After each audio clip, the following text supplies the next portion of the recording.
We went into this, honestly, with big ambitions. We went in this to try to transform our understanding of Mars. And that's hard to do in 90 days, but turns out if you have 10 years, you can come pretty close.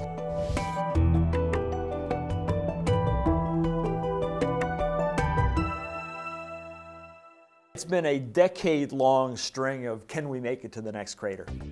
That first 90 days in Eagle Crater was basically taking all of this information that had suggested that Mars may have been warmer and wetter earlier on to there's the rocks and there's no alternative to there have been water on the surface and near surface at the time those rocks formed. And that's a huge moment in Mars science because now you've got the rocks, you've got the proof.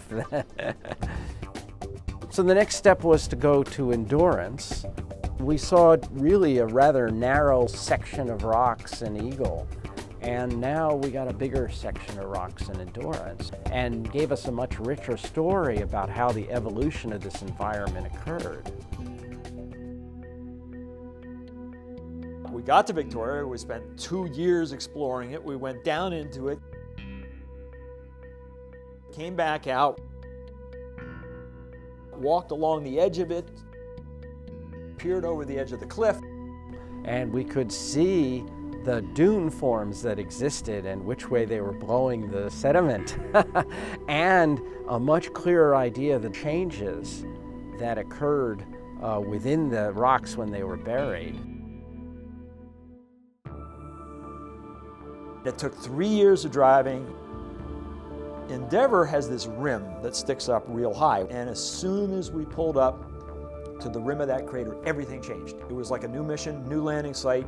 It's like it started all over again. We went from what had been a dominantly acid-rich environment, and now we see minerals and materials at the surface that indicate everything that you perhaps needed to support life existed. We have got fabulous science out ahead of us, and I don't quite really know what to expect. But from orbit, we see compelling evidence that this is a place where there are clay minerals in concentrations far greater than anything that we've seen before. If Mars was wet, shouldn't there have been life there too?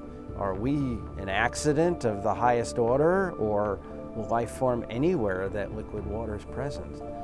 And to have the ability to answer questions of almost theological significance, are we alone in the universe, in a scientific manner by having a presence on another planet? I can't think of any better way for our civilization to go forward.